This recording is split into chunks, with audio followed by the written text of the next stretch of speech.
प्यारे साथियों, अभी अभी यूजीसी के नए नियम आए, बड़ी चर्चा हो रही है, बड़ा विरोध। उसको स्पष्ट कहना चाहता हूं, कर रहा है जो जाति के आधार पर SC ST OBC के बच्चों का शोषण करने का काम करता है, उनको अपमानित करने का सिवाय द्रोणाचार्य के जो एकलव्य का अंगूठा काटना चाहता है, उसके अलावा यूजीसी के नए नियमों में से किसी को दिक्कत नहीं है। और मैं सरकार को कहना चाहता हूं, चंद मुट्ठी भर लोगों की वजह से अगर यूजीसी पे फैसला वापस हुआ तो हम 85% बहुजन समाज के लोग सड़कों में उतर के सरकार को बताने का काम करेंगे कि हमारे बच्चों के जो जितना जो है बड़ी बड़ी यूनिवर्सिटियों में सुसाइड और तमाम तरह के अटेम्प्ट हो रहे हैं, इस अपमान को, इस दर्द को हम लोग भूलने वाले नहीं है। इन चेतावनी भी मैं सरकार को। वही लोग जो भेदभाव करते थे उनको परेशानी हो रही कि वो भेदभाव नहीं कर पाएंगे। कब तक बहुजन समाज अपने पढ़े लिखे नौजवानों की बलि देता रहेगा, वो जातिवाद की बलि चढ़ती रहेंगे? ये बहुत बड़ा सवाल है। हमने रोहित को खोया, पायल तडवी को खोया, कब तक?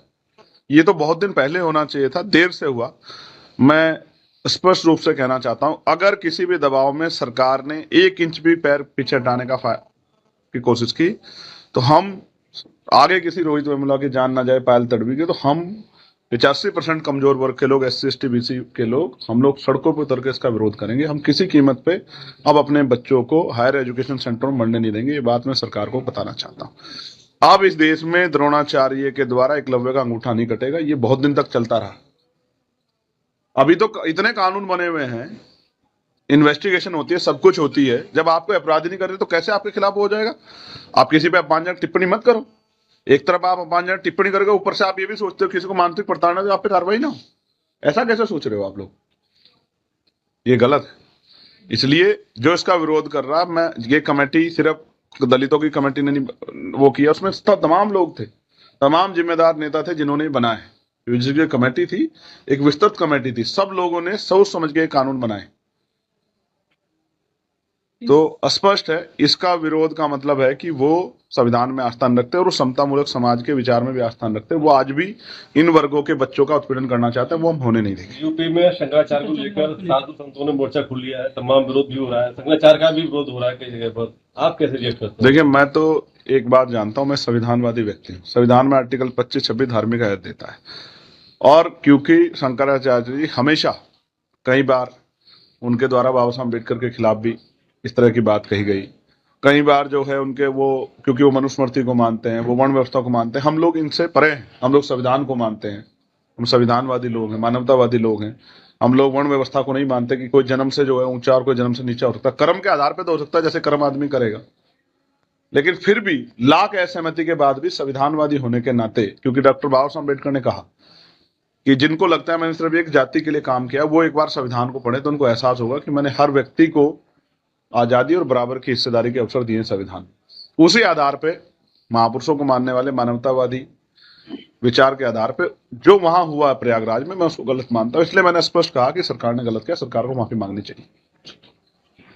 और जो 27 पे क्या करना चाहिए, क्या प्लान निकाला, क्या कहीं से गठबंधन की संभावना? जिस तरह से न्यायपालिका को दबाने का काम सरकार कर रही है, लोगों के मन में आक्रोश। संभल में क्या हुआ? एक जज जिसने निर्दयता से निष्पक्ष होके ऑर्डर किया, सरकार के एकाधिकार को चुनौती दी, उसका रातों रात ट्रांसफर हो गया। तो पूरे उत्तर प्रदेश के कमजोर वर्गों के लोगों में चिंता है, और अब तक उन्होंने बहुत सारे दलों पर भरोसा किया। 27 में, उसमें 24 में भी किया, 22 में भी किया, 19 में भी किया। अब धीरे धीरे उनका भरोसा और लोगों से कम हो रहा है। अब वो उनका भरोसा आजाद समाज पार्टी की तरफ बढ़ रहा है। आज आपने देखा किस तरह का जन सैलाब आया, वो भी तब जब स्थान 2 दिन पहले बदल दिया गया और कोशिश की गई कि रैली को किस तरह कमजोर कर दिया जाए। लेकिन फिर भी लोगों के प्यार का, मैं आगरा, अलीगढ़, तमाम जो जिले हैं इस तीनों मंडलों के, मैं उन सब का, एक एक कार्यकर्ता का, नेताओं का धन्यवाद देता हूं। और जो बहुसंख्यक बड़े पैमाने पर लोग वहां पहुंचे, माताएं, बहनें, बुजुर्ग, नौजवान, मैं उनको भी बधाई देता हूं कि उन्होंने ऐतिहासिक कार्यक्रम कराया, हमारा मनोबल बढ़ाया। हम उनका हाथ नहीं छोड़ेंगे, हम उनके आंसू पूछेंगे, उनको ताकत देंगे। और जो हमारी पॉलिसियां हैं राजकाज के बाद, एजुकेशन पॉलिसी जिसमें गरीब का बच्चा भी अच्छी पढ़ाई कर सके, हेल्थ पॉलिसी की सबका अच्छा इलाज हो सके, बढ़िया कानून व्यवस्था और रोजगार, पढ़े लिखे नौजवानों को रोजगार मिले, किसानों की आमदनी बढ़े, और महंगाई पे डंडा चले और भ्रष्टाचार खत्म हो, हम उस पर काम करते रहेंगे। और उम्मीद है कि जनता का आशीर्वाद इस बार आजाद समाज पार्टी के साथ रहेगा। आजाद समाज पार्टी के बढ़ते प्रभाव से सरकार इतनी घबराई है कि हो सकता है पंचायत चुनाव, क्योंकि ग्रामीण क्षेत्रों में कमजोर वर्गों का वोट ज्यादा है, तो हो सकता है कि पंचायत चुनाव विधानसभा चुनाव के बाद कराया जाए, क्योंकि सरकार को अपनी असली जो जन समर्थन उनके कितना साथ है कितना खिलाफ इसका एहसास होता पंचायत चुनाव में। डरी हुई सरकार पीछे पीछे पीछे भाग रही है। ये आजाद समाज पार्टी के बढ़ते प्रभाव की देख। यूजीसी पे चंद्रशेखर आजाद ने खुली चुनौती दी है कि अगर सरकार इस बिल को वापस लेती है या रद्द करती है तो फिर छोड़ूंगा नहीं, बख्शा नहीं जाएगा, इसके खिलाफ आंदोलन होगा। मतलब इस बिल के समर्थन में चंद्रशेखर आजाद ने दरअसल खुली चुनौती दी है और बोला है कि भाई इसको जो है रद्द नहीं करना है। ये ओबीसी एसटी के समर्थन के लिए बिल है, ये उनकी मजबूती देने के लिए बिल है और इसका पहली बार कोई मोदी सरकार का कमजोर तबके के लोग जो हैं इसका समर्थन कर रहे हैं, वहीं जो जनरल कैटेगरी के लोग हैं इसका विरोध कर रहे हैं। चंद्रशेखर आजाद लगातार चुनौती दे रहे हैं और वो बजप्ता बता रहे हैं कि यूजीसी के फायदे क्या हैं, यूजीसी बिल, यूजीसी कानून कमजोर तबके के लोगों के लिए बेहतर कैसे साबित होगा, ये बजप्ता बता रहा है। और जो लोग इसका विरोध कर रहे हैं, चाहे वो आप ब्राह्मण समाज बोल लीजिए, चाहे वो जनरल कैटेगरी के लोग बोल लीजिए या स्वर्ण वर्ग के लोग बोल लीजिए, वो लोग इसका विरोध क्यों कर रहे हैं? चंद्रशेखर आजाद ने खुद अपनी भाषा में समझाया, जरा ध्यान से देखिए। नहीं, कोई विरोध नहीं हो रहा है। वही लोग जो भेदभाव करते थे उनको परेशानी हो रही कि वो भेदभाव नहीं कर पाएंगे। कब तक बहुजन समाज अपने पढ़े लिखे नौजवानों की बलि देता रहेगा, वो जातिवाद की बलि चढ़ती रहेंगे? ये बहुत बड़ा सवाल है। हमने रोहित को खोया, पायल तडवी को खोया, कब तक? ये तो बहुत दिन पहले होना चाहिए था, देर से हुआ। मैं स्पष्ट रूप से कहना चाहता हूं, अगर किसी भी दबाव में सरकार ने 1 इंच भी पैर पीछे हटाने की कोशिश की तो हम आगे किसी रोहित वेमुला की जान ना जाए, पायल तडवी की, तो हम 85% कमजोर वर्ग के लोग, SC ST BC के लोग, हम लोग सड़कों पर उतर के इसका विरोध करेंगे। हम किसी कीमत पे अब अपने बच्चों को हायर एजुकेशन सेंटर में बढ़ने नहीं देंगे। ये बात मैं सरकार को बताना चाहता हूँ। अब इस देश में द्रोणाचार्य के द्वारा एकलव्य का अंगूठा नहीं कटेगा। ये बहुत दिन तक चलता रहा। अभी तो इतने कानून बने हुए हैं, इन्वेस्टिगेशन होती है, सब कुछ होती है। जब आप कोई अपराध नहीं कर रहे तो कैसे आपके खिलाफ हो जाएगा? आप किसी पे अपमानजनक टिप्पणी मत करो। एक तरफ आप अपमानजनक टिप्पणी करोगे, ऊपर से आप ये भी सोचते हो किसी को मानसिक प्रताड़ना तो आप पे कार्रवाई ना हो। ऐसा कैसे सोच रहे हो आप लोग? ये गलत है। इसलिए जो इसका विरोध कर रहा, मैं ये कमेटी सिर्फ दलितों की कमेटी ने नहीं वो किया, उसमें तमाम लोग थे, तमाम जिम्मेदार नेता थे जिन्होंने बनाए। यूजीसी कमेटी थी, एक विस्तृत कमेटी थी, सब लोगों ने सोच समझ के कानून बनाए। तो स्पष्ट है इसका विरोध का मतलब है कि वो संविधान में आस्था रखते हैं और समतामूलक समाज के विचार में भी आस्था रखते हैं। वो आज भी इन वर्गों के बच्चों का उत्पीड़न करना चाहते हैं, वो हम होने नहीं देंगे। यूपी में शंकराचार्य को लेकर साधु संतों ने मोर्चा खोल लिया है, तमाम विरोध भी हो रहा है, शंकराचार्य का भी विरोध हो रहा है कई जगह पर। आप कैसे रिएक्ट करते हैं? देखिए, मैं तो एक बात जानता हूं, मैं संविधानवादी व्यक्ति हूँ। संविधान में आर्टिकल 25-26 धार्मिक आयत देता है, और क्योंकि शंकराचार्य जी हमेशा कई बार उनके द्वारा बाबा साहब अम्बेडकर के खिलाफ भी इस तरह की बात कही गई, कई बार जो है उनके वो, क्योंकि वो मनुस्मृति को मानते हैं, वो वर्ण व्यवस्था को मानते हैं। हम लोग इनसे परे हैं, हम लोग संविधान को मानते हैं, हम संविधानवादी लोग हैं, मानवतावादी लोग हैं। हम लोग वर्ण व्यवस्था को नहीं मानते कि कोई जन्म से जो है ऊंचा और कोई जन्म से नीचा हो सकता। कर्म के आधार पर तो हो सकता है, जैसे कर्म आदमी करेगा, लेकिन फिर भी लाख असहमति के बाद भी संविधानवादी होने के नाते, क्योंकि डॉक्टर बाबा साहब अम्बेडकर ने कहा कि जिनको लगता है मैंने सिर्फ एक जाति के लिए काम किया, वो एक बार संविधान को पढ़े तो उनको एहसास होगा कि मैंने हर व्यक्ति को आजादी और बराबर की हिस्सेदारी के अवसर दिए संविधान। उसी आधार पे महापुरुषों को मानने वाले मानवतावादी विचार के आधार पे जो वहां हुआ प्रयागराज में, मैं उसको गलत मानता हूं। इसलिए मैंने स्पष्ट कहा कि सरकार ने गलत किया, सरकार को माफी मांगनी चाहिए। और जो 27 पे क्या करना चाहिए, क्या प्लान निकाला? क्या कहीं से गठबंधन की संभावना? जिस तरह से न्यायपालिका को दबाने का काम सरकार कर रही है, लोगों के मन में आक्रोश। संभल में क्या हुआ? एक जज जिसने निडरता से निष्पक्ष होकर ऑर्डर किया, सरकार के एकाधिकार को चुनौती दी, उसका रातों रात ट्रांसफर हो गया। तो पूरे उत्तर प्रदेश के कमजोर वर्गों के लोगों में चिंता है, और अब तक उन्होंने बहुत सारे दलों पर भरोसा किया। 27 में, उसमें 24 में भी किया, 22 में भी किया, 19 में भी किया।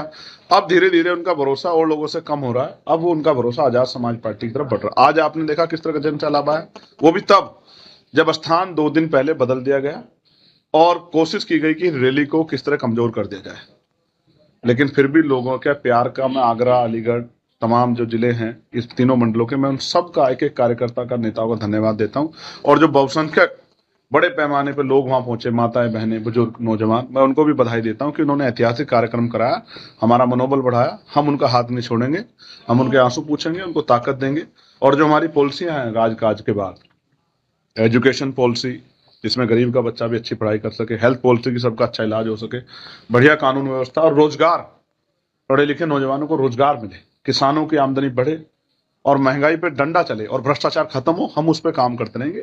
और उम्मीद है कि जनता का आशीर्वाद इस बार आजाद समाज पार्टी के साथ रहेगा। आजाद समाज पार्टी के बढ़ते प्रभाव से सरकार इतनी घबराई है कि हो सकता है पंचायत चुनाव, क्योंकि ग्रामीण क्षेत्रों में कमजोर वर्गों का वोट ज्यादा है, तो हो सकता है कि पंचायत चुनाव विधानसभा चुनाव के बाद कराया जाए, क्योंकि सरकार को अपनी असली जो जन समर्थन उनके कितना साथ है कितना खिलाफ है इसका एहसास होता है पंचायत चुनाव में।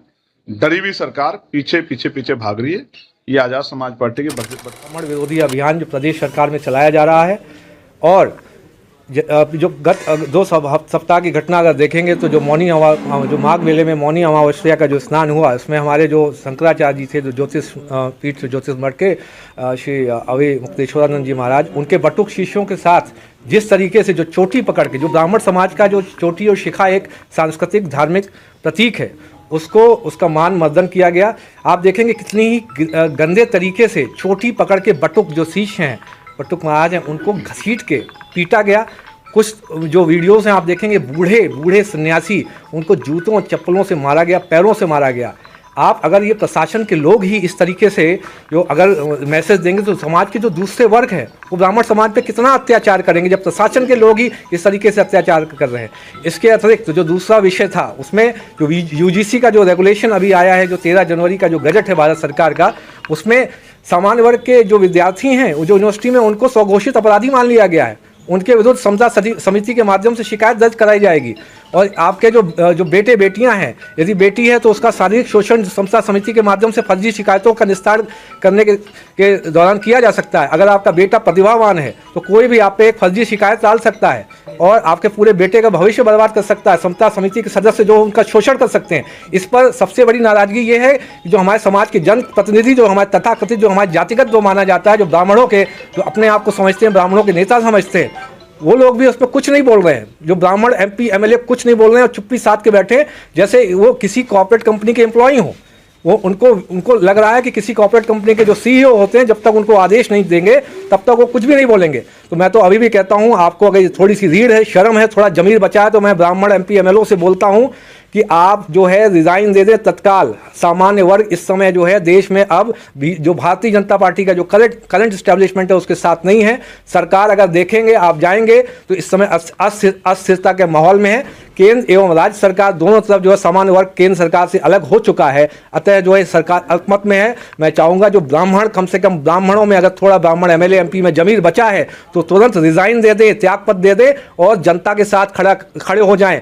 यदि आप अभी जनता के साथ खड़े नहीं होते हैं, समाज के साथ नहीं हैं, तो आगे आप सोच रहे हैं कि चुनाव में लड़ेंगे तो क्या जीत पाएंगे? समाज अब आपसे अलग हो चुका है, मानसिक रूप से अलग हो चुका है। पूरे देश विदेश में हर एक जिले में यहाँ सामान्य वर्ग प्रदर्शन कर रहा है और आपको इतनी भी रीढ़ नहीं, इतना शर्म नहीं आ रही है कि उनके साथ खड़े हो जाएं। इनकी जो शंकराचार्य जी वाली घटना है उसको कई दिन हो गए हैं, ये कब आपको लगा कि जो इस तरह से गलत हो रहा है? ये आप देखेंगे कि जिस तरीके से हुआ, आप एक पर्टिकुलर एक षड्यंत्र के तहत कहीं कोई उसको कालनेमी की संज्ञा दे रहा है, वो शंकराचार्य है, कोई उनको नोटिस दे रहा है कि वो शंकराचार्य है कि नहीं है। आप 1 वर्ष पहले उन्हीं शंकराचार्य के पैर छूते हैं और उनको राजभवन पता नहीं कहाँ इन्विटेशन भेजते हैं शंकराचार्य जी के नाम से। और आप फिर उनके जो अगर आए थे, अरे आपको बटुक चीज ठीक है, कोई भी चीज़ मारपीट ऐसे थोड़ी ना की जाती है। आप चोटी पकड़ के किसी अन्य धर्म के प्रतीक के साथ ऐसा कर सकते थे? कोई भी हमारे यहाँ का ब्राह्मण MP MLA इतनी उन्हें रीढ़ नहीं है, ये बोल नहीं सकते, शर्म नहीं आती उनको, ब्राह्मणों के नेता बनते हो। इस्तीफा आपने किसे भेजा है? मैंने इस्तीफा जो है, देखिए मैंने जिलाधिकारी महोदय को, उनको email ID पे भेजा है और जो क्योंकि मैं अभी ERO भी हूँ तो 124 विधानसभा का, तो मैंने जो CO साहब हैं उत्तर प्रदेश के उनको भेजा है और माननीय राज्यपाल महोदया को भी इस्तीफा ईमेल के माध्यम से प्रेषित कर दिया है। अब आगे की रणनीति? आगे की रणनीति मैंने बोला है कि जिस अब इस समय सामान्य जो वर्ग है वो अलग हो चुका है, मानसिक रूप से बिल्कुल अलग है। इसका आप अगर सोशल मीडिया में अध्ययन करेंगे और जितने प्रदर्शन देश भर में हो रहे हैं उससे आपको समझ में आएगा सरकार इस समय अल्पमत में आ चुकी है केंद्र और राज्य में। और ये दोनों जो है इस समय जो है न तो आप देखेंगे जनतंत्र है न गणतंत्र है, इस समय से भ्रम की स्थिति बनी हुई है, भ्रमतंत्र। यूजीसी बिल पर दर्शकों सिटी मजिस्ट्रेट ने इस्तीफा दे दिया है। सोचिए ये बिल जो है दरअसल इसको लेकर विरोध का जो लेवल है वो किस स्तर तक जा रहा है इसका आप अंदाजा लगाइए। आपने शुरू में वीडियो देखा, आखिर में फिर से एक बार पूरी बारीकता से देखिए कि आखिर ये सिटी मजिस्ट्रेट साहब ने इस्तीफा क्यों दिया, इस्तीफा देने की वजह क्या थी, नाराज क्यों है, मोदी जी, अमित शाह जी, योगी जी को चुनौती क्यों दे रहे हैं और क्यों कह रहे हैं कि दरअसल ये जो डबल इंजन की सरकार है ये सरकार विरोधी है, ब्राह्मण विरोधी है, माफ़ कीजिए।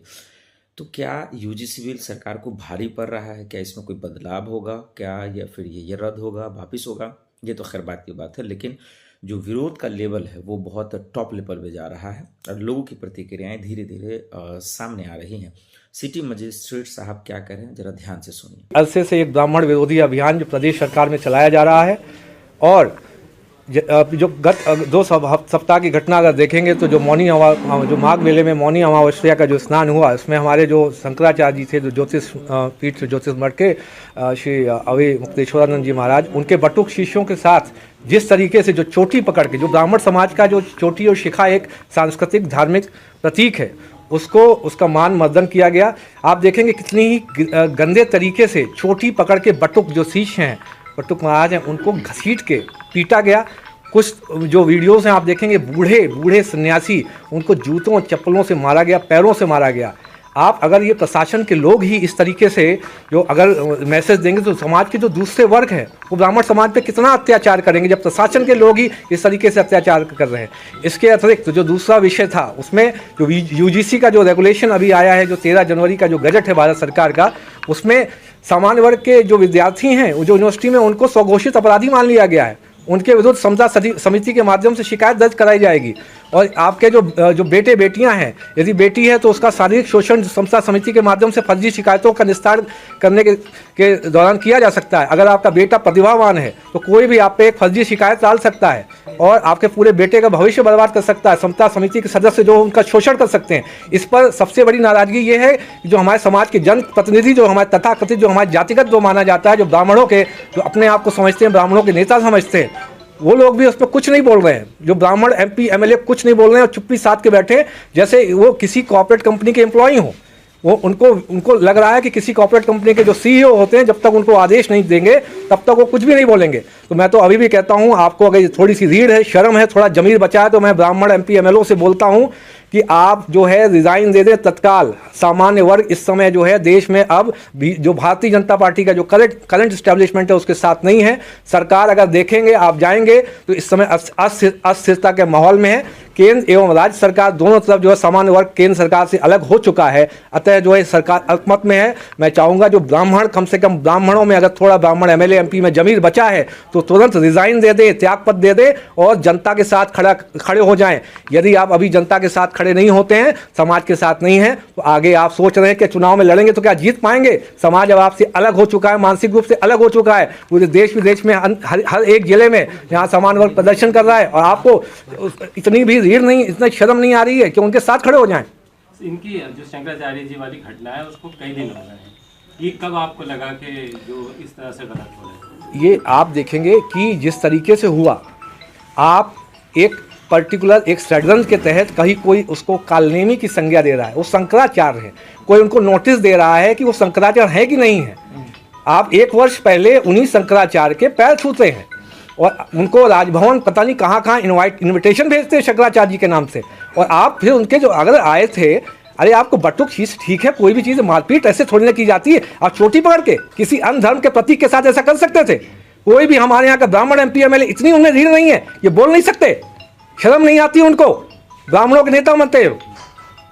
इस्तीफा आपने किसे भेजा है? मैंने इस्तीफा जो है, देखिए मैंने जिलाधिकारी महोदय को, उनको email ID पे भेजा है और जो क्योंकि मैं अभी ERO भी हूँ तो 124 विधानसभा को, तो मैंने जो CO साहब हैं उत्तर प्रदेश के उनको भेजा है और माननीय राज्यपाल महोदया को भी इस्तीफा ईमेल के माध्यम से प्रेषित कर दिया है। अब आगे की रणनीति? आगे की रणनीति मैंने बोला है कि जिस अब इस समय सामान्य जो वर्ग है वो अलग हो चुका है, मानसिक रूप से बिल्कुल अलग है। इसका आप अगर सोशल मीडिया में अध्ययन करेंगे और जितने प्रदर्शन देश भर में हो रहे हैं उससे आपको समझ में आएगा सरकार इस समय अल्पमत में आ चुकी है केंद्र और राज्य में। और ये दोनों जो है इस समय जो है न तो आप देखेंगे जनतंत्र है न गणतंत्र है, इस समय से भ्रम की स्थिति बनी हुई है, भ्रमतंत्र। देखिए, UGC एक बड़ा गंभीर विषय है, इसलिए मैं इसको अध्ययन कर रहा हूं और जो कुछ भी बोलूंगा बहुत सोच समझ करके बोलना है, क्योंकि ये समाज से जुड़ा हुआ मुद्दा है और कोई सामंजस्य निकलना चाहिए। तो बिना जानकारी के मैं इस पर बोलना नहीं चाहता हूँ। विरोध शुरू हो गया इस कानून को लेकर, जगह जगह बिना किसी उसके भी। देखिए, मैं अपनी बात कर रहा हूँ, मैं इसको अध्ययन कर रहा हूँ और जो भी बोलूँगा सोच समझ करके बोलूँगा। देखिए, फिर आप राहुल जी पर ले आए, फिर घूम करके वहीं आ जा रहे हैं। जब 6-6 महीना उनके कार्यकर्ता उनसे भेंट नहीं कर पाते तो कैसे पार्टी चलेगी? 6 महीना का वेटिंग है, वो भी जरूरी नहीं कि भेंट हो जाए। मैं राहुल जी पर बहुत बोल चुका हूँ, तो इसलिए मेरा बोलना उचित नहीं है। मैं राहुल जी पर नहीं बोलना चाहता हूँ। जिस तरीके से उस देश में, उस दिशा में ये हमारा देश कदम उठा रहा है और प्रधानमंत्री जी का विजन बहुत अच्छा है। ये जनता जान पाएगी 2029 में, 6 महीना पहले बता देंगे। अच्छा, आपने कहा कि भुनगा नजर आते हैं सांसद। अरे यार, निकल गया, मुंह से स्लिप है, निकल गया। भुनगा मतलब कि गायब रहते हैं सांसद। जैसे भुनगा गायब हो जाता है वैसे गायब रहते हैं सांसद। भुनगा कोई हमारा वो नहीं था।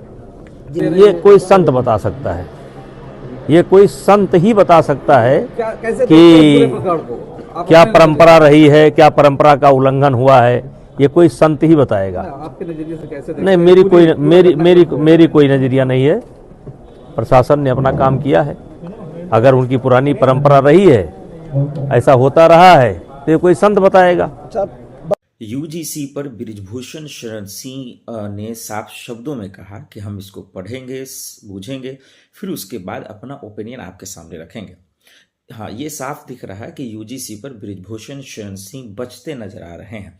इसकी वजह आप जानते हैं कि सरकार ने ही इस बिल को लाया है और उसके खिलाफ बोलना थोड़ा सा मुश्किल हो रहा है और वो तो समझ ही रहे हैं। लेकिन सवाल यही है कि क्या वाकई में UGC बहुत ख़तरनाक है? क्या वाकई में जो विरोध का लेवल है वो सिर्फ इसलिए क्योंकि इसमें ब्राह्मण छात्रों को या जनरल कैटेगरी को लोगों के लिए जो है मुश्किल पैदा कर रहा है? क्या वाकई में ये OBC SC ST के समर्थन के लिए बिल है, इसलिए विरोध हो रहा है? ये तमाम पेचीदा वाला सवाल है जिसका जवाब हम आपसे जानना चाह रहे हैं कि क्या लगता है, बृजभूषण शरण सिंह बोलने से डर क्यों रहे हैं, बच क्यों रहे हैं, राहुल गांधी पर निशाना साध रहे हैं? जरा देखिए गौर से इस वीडियो को फिर से कि बृजभूषण शरण सिंह UGC पर बोलते हुए कैसे बचते नजर आ रहे हैं। देखिए, UGC एक बड़ा गंभीर विषय है, इसलिए मैं इसको अध्ययन कर रहा हूं और जो कुछ भी बोलूंगा बहुत सोच समझ करके बोलना है, क्योंकि ये समाज से जुड़ा हुआ मुद्दा है और कोई सामंजस्य निकलना चाहिए। तो बिना जानकारी के मैं इस पर बोलना नहीं चाहता हूँ। विरोध शुरू हो गया इस कानून को लेकर, जगह जगह बिना किसी उसके भी। देखिए, मैं अपनी बात कर रहा हूँ, मैं इसको अध्ययन कर रहा हूँ और जो भी बोलूँगा सोच समझ करके बोलूँगा। देखिए, फिर आप राहुल जी पर ले आए, फिर घूम करके वहीं आ जा रहे हैं। जब 6-6 महीना उनके कार्यकर्ता उनसे भेंट नहीं कर पाते तो कैसे पार्टी चलेगी? 6 महीना का वेटिंग है, वो भी जरूरी नहीं कि भेंट हो जाए। मैं राहुल जी पर बहुत बोल चुका हूँ, तो इसलिए मेरा बोलना उचित नहीं है। मैं राहुल जी पर नहीं बोलना चाहता हूँ। जिस तरीके से उस देश में, उस दिशा में ये हमारा देश कदम उठा रहा है और प्रधानमंत्री जी का विजन बहुत अच्छा है। ये जनता जान पाएगी 2029 में, 6 महीना पहले बता देंगे। अच्छा, आपने कहा कि भुनगा नजर आते हैं सांसद। अरे यार निकल गया, मुंह से स्लिप है, निकल गया। भुनगा मतलब कि गायब रहते हैं सांसद, जैसे भुनगा गायब हो जाता है वैसे गायब रहते हैं सांसद। भुनगा कोई हमारा वो नहीं था। ये कोई संत बता सकता है, ये कोई संत ही बता सकता है कि क्या परंपरा रही है, क्या परंपरा का उल्लंघन हुआ है, ये कोई संत ही बताएगा। आपके नजरिए से कैसे नहीं, मेरी कोई नजरिया नहीं है। प्रशासन ने अपना काम किया है। अगर उनकी पुरानी परंपरा रही है, ऐसा होता रहा है, तो ये कोई संत बताएगा। अच्छा,